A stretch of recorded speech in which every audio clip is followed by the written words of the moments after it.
Welcome back to the channel. Today is day 285 of playing chess every day until 2000 Elo. And before we hop into a live game, we're going to be reviewing a game that just tipped me over my all-time peak once again.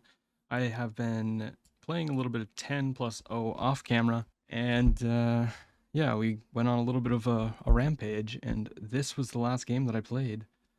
It is not perfect, but we got the victory, and we are now at 1882 after this game, beating Paulo with the Caro Con. So my friend Paulo plays the Panov, which, is one of those openings that you don't see all that much, so you're probably not completely prepared. I'm not, but we play some book moves here. We just bring out all the knights, and one of the things that you should remember about the Panov Attack is that if you bring the bishop out too early, queen to b3 can be really deadly because this pawn becomes super weak. So I've learned that in the past, and now we play e6. Book move, the computer, you saw it, it went, a little bit into white's favor, but it's still book, it's all right. And then they play c5, and, he's going to have a wedge in your territory. It's going to be a little uncomfortable, but this pawn's super weak, so you kind of got to maybe try and target that. But in this position, I actually play b6, which is a mistake if they protect the pawn here. Okay, Stockfish, you can stop. Yeah, so they just protect, and then the point is if I take, they take. And then this is actually a protected pass pawn. And then white's plan will probably be to trade some pieces, and, this pawn becomes stronger as the closer that we get to the end game. But my opponent opts to play knight to e5, which attacks the knight, so I have to respond.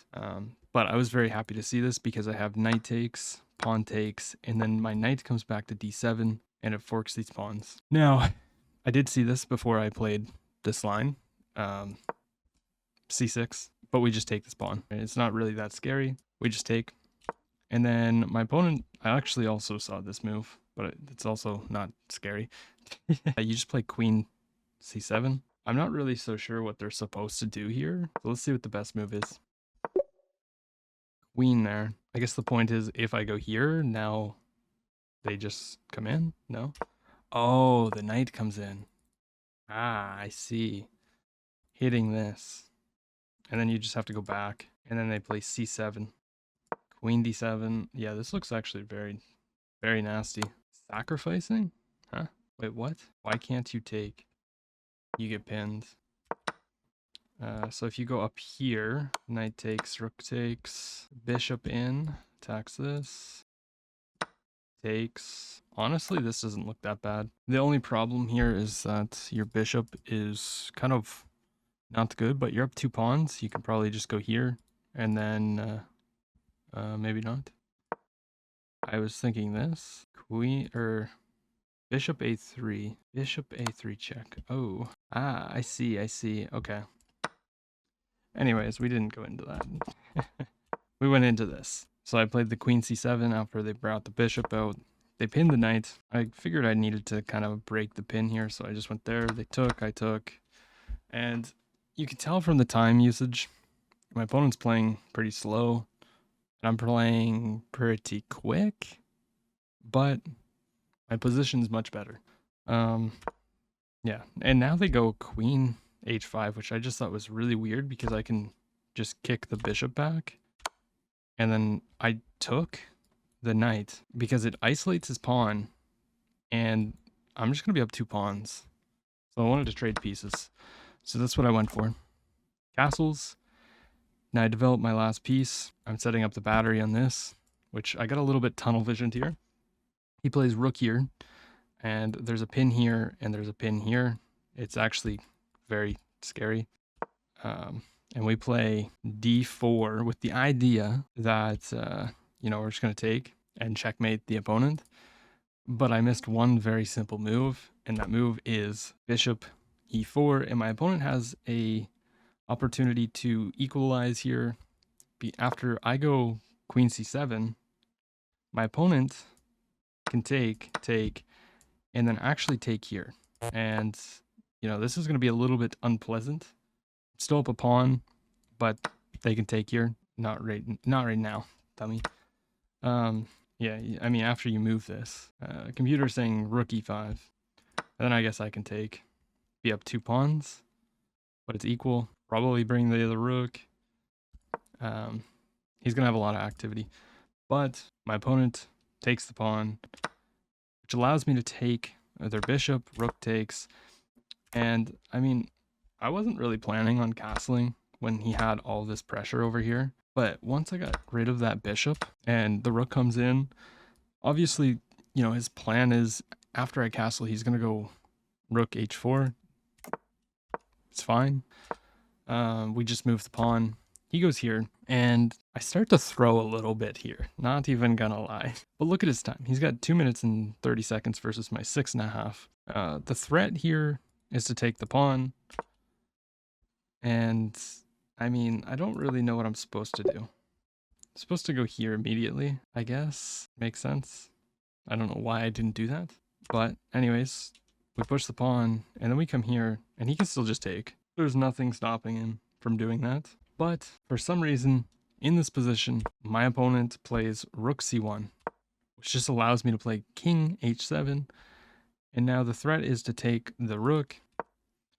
He slides back. We take the queen. And I'm very confident here. He's got very low time. And, you know, for once in my life, not once in my life, but for once, I'm only up a pawn. But I know in my head, I'm like, I'm just crushing this guy. So, you know, I go to trade. He doesn't want to trade. I protect the pawn. He goes back. I go after the weak pawn. He protects. I go there. And now he's under a minute. So now in my head, I'm just switched to, oh, I'm just going to flag this guy. I'm just going to flag him. It's fine. Doesn't even matter what I do. Just don't lose all your pieces. We push e5 because if he takes, we take. And if he takes, it's checkmate. So you can't actually take. So he brings the king. And now we take here. I was thinking just, you know, he's going to take. I'm not going to trade all the rooks, but I'm going to keep this one pawn. That was the idea. I'm wondering if this is a little bit better. No. You're up 2 pawns, but how are you going to hold on to this? His king is just there. So I made the right choice. And he gets the king there. I bring my king. My king's in the center protecting the pawn. Now let's just move, basically, is what I'm telling myself. He's got 20 seconds. And we find a way to actually draw the game. But my opponent has such little time that it just ends like this. And I just flagged him. He has no time. He's got here. And if I go here, he can probably just give like a check, get behind the pawn, something like this. And yeah, I wouldn't be winning this game if it was in 15-10. But I also wouldn't have played the way I did. And yeah, that was the game that got us over 1880. And in the performance elo, or not in the performance elo, in the accuracy, my opponent played with a 70.1 and I played with a 69.5. But in the end game, when I was just trying to flag him, I lost a lot of accuracy points for sure. He had a 1750 performance elo versus my 1700. And now it is time to find an opponent. Okay, we find Mr. Bill, who is a 1950 with a 118 win. Wait, can you guys see this? No. Hold up. We're going to full. You guys can't see the face cam, but this guy has a 118 to 1400 win-loss. We will not be playing this guy. So let's go ahead and aboard and find a new opponent who is not extremely sus. We find MDK. Let's check out the profile. This guy looks good. He must be tilted. He's on a 5-loss streak. And we get to play the Carl Khan. Let's see if this guy will play really, really bad on his tilt against me. So, night out, we're going to take, and potentially go into the Tartakawa. Okay, he takes. We're going to take, or go here. And we got the Tartakawa. So I've been seeing a lot more Tartakowers lately, which is kind of interesting. but bishop here, we castle. It's all good. Queen here, we play h5. Okay, bishop there. Now, I think going rook here is probably a good idea. Oh, he long castles. Interesting. I guess that makes sense. I mean, maybe we go like this. That could be a thing. I can also go here, but then he just probably moves here. But that can't be that bad. I'm also inclined to do this, or here. Maybe bishop here. This comes with a threat, though. I like that. Let's go bishop here. And he can't do this because I just take. Yeah, I thought he might play there. So he goes there. And now I'm thinking we just push these pawns and try to attack him. Like a5, what will he respond with? He's not really threatening to come in. He does have checks. They don't really do anything. The f-pawn is doing a good job here. He's probably going to play this next. And we do not want to take and allow this. So on here, we're probably going to have to play this. Here, we don't really want to open this up though. I'm going to go a5, and it's probably going to get very messy. Yeah, now we're attacking this pawn. He goes here, we do not take. We might want to play this too. I'm just leaving my options open for now. I mean, I'm inclined to go here, but I can't even push. Here right now, if I ever get this in, he's just going to go here. Maybe I go here, but then he pushes. Bishop here takes, check. Just this. I'm going to play a4. Just take a little bit of space. And now if he ever goes here, we can always en passant opening up this file, which I really like. That is the idea behind it. So I might have ideas of going like here, dropping back, and then playing like this, setting up a battery. Maybe even bishop here, or bishop here. I need to be very careful. Knight there, what does that do? Maybe he just wants to push. That's what I'm thinking. Maybe we slide back, trying to come in. Here, he wants to go here. Maybe. Would that really make sense? I just go here. Yeah, but then he has this.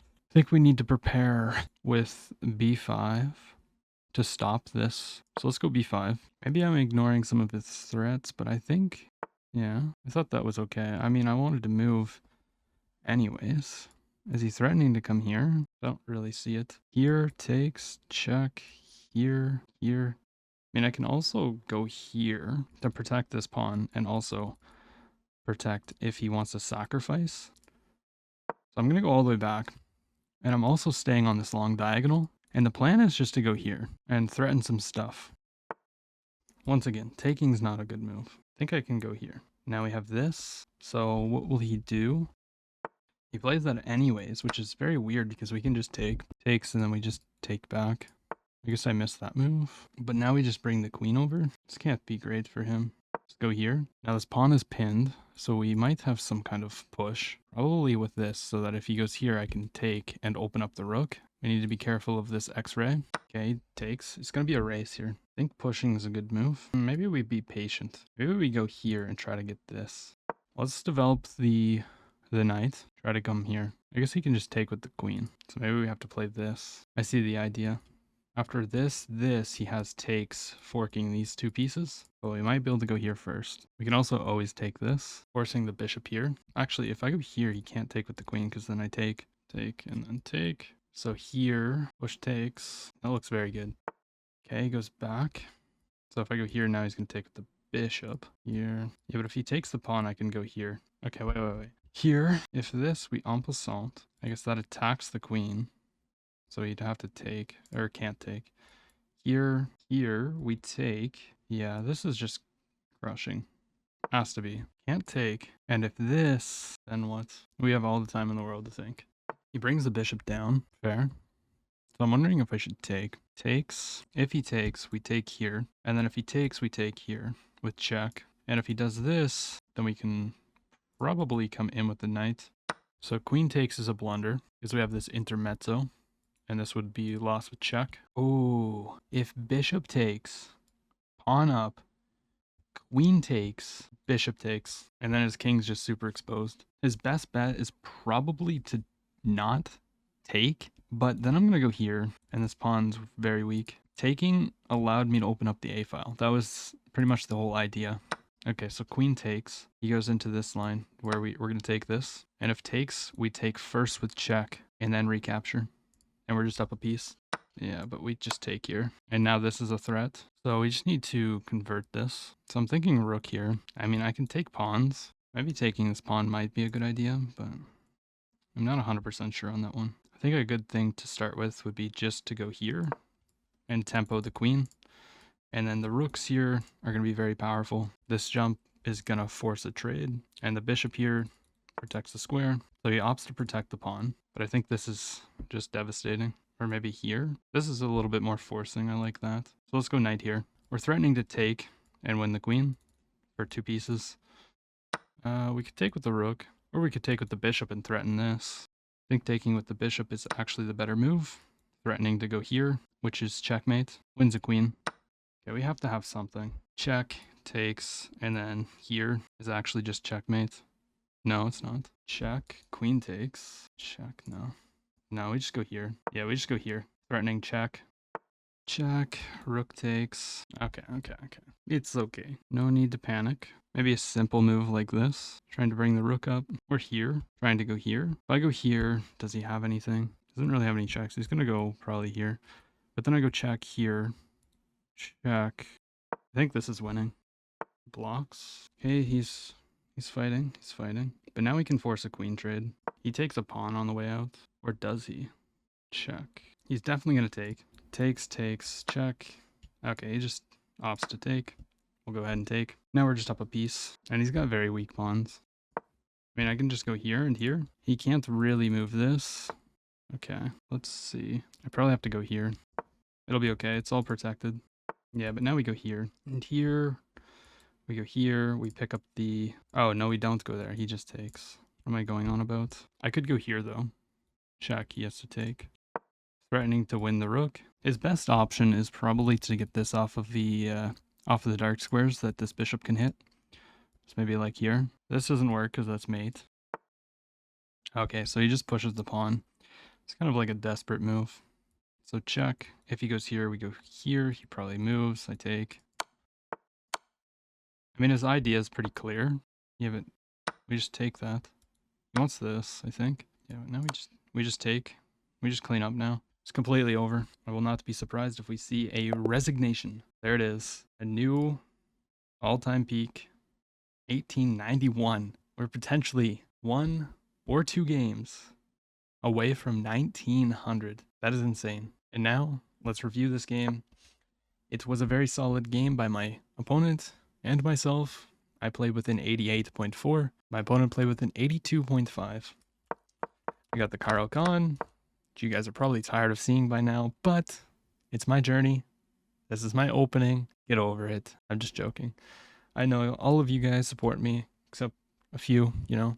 I remember back in the day, around 1500, when there were some people who were like, this guy will never reach 2000. Yeah, well, look at me now. We're very close.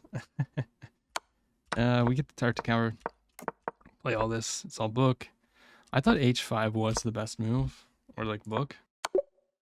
Oh, check first. Check, then here, and then h5. I think is the way, right? No, it wants g6. No thanks. Anyways, we go for this. Move the rook. That's not the right move. Can he just play f3 here? Is that the best move? No. What's the best move? Knight there. Interesting. I guess maybe to enable this. But anyways, he goes there. Then we bring the bishop back. And we just push the pawns. Like, look at this. He jumps in. We just bring the bishop all the way back. Best move, baby. Staying on this long diagonal. Protecting this pawn. X-ray protecting h6. So there's no sacrifice. And then he lashes out. But we just bring the queen. We're threatening some nasty stuff. And he follows up with a mistake. Best move. We take that. He goes here, which I did miss. And then we go here, which is not the best move. Apparently we can take. And if he takes, we take. Oh, we just take that with check too. So takes, if pawn takes, then rook takes. Oh, that was actually very nice. And I missed that completely. What's the actual line supposed to look like? Wait. We played queen b5. It's saying this is inaccurate, but then when I look at the analysis, it's saying queen b5 is the best move. What? Why is Stockfish changing its mind? Hold up, let me switch to full screen here. Analysis here. So after bishop here, it's now saying queen b5, which is the move that I made, is the best move. But if we click on review here, it's saying it's inaccurate and that this is actually better. But now it changed its mind. So, okay, we played the best move, but it's inaccurate according to Stockfish without thinking. I don't know. And yeah, let's switch back to the other layout. He takes, which is even worse. Now we bring the knight. He jumps back with the bishop. And we just go a3. As Gotham Chess says. Knocking on the door. Who's home? Anyone home? We take. What this does is it opens up this file. And you saw the lines that I was calculating. If we remove this knight, or this queen, from this diagonal, we win a piece. He takes, and now it's actually +7. Wow.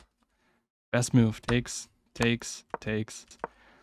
And we bring everything in, and his king is not safe. It's M9, but y'all know I'm terrible at seeing these things. So what could we have done? Oh, we just come up. Threaten, probably. No, we're not threatening things. Why does he go there? Like, whoa. What else can he do? What does the mate do? What if he plays here? Check to deflect. I see. Okay. All right. Fair. I don't know why we couldn't see that. Oh, no, we did see something like this, but we gave him time to play rook c2 or rook c1. So now this check will just get taken by the rook. Anyways, we force a queen trade. And then, yeah, this isn't really scary here. Because you can always go like this. Obviously, you can't take, and if you move the king, he's going to get in with the rook, and it's kind of scary. But, you know, you never want to be afraid of stuff like this. I mean, for one, you can take the pawn, but if it was in a situation where he had a lot of pressure here, this is what you call an umbrella pawn, and it can actually be very useful because the opponent can't take their own piece. They can't just, you know, pick up their pawn and eat it like they're a child. So yeah, sometimes this can be a useful thing to keep in the back of your head, but yeah, we just double up on the rooks. We go here, we win the bishop, or we win the rook. I can't speak right now for some reason. And we take the pawn. We're going to take this. We're going to bring the other rooks. Like, it's just all going to fall apart. We got 2 rooks, he's got 1. Look at that, baby. Look at that.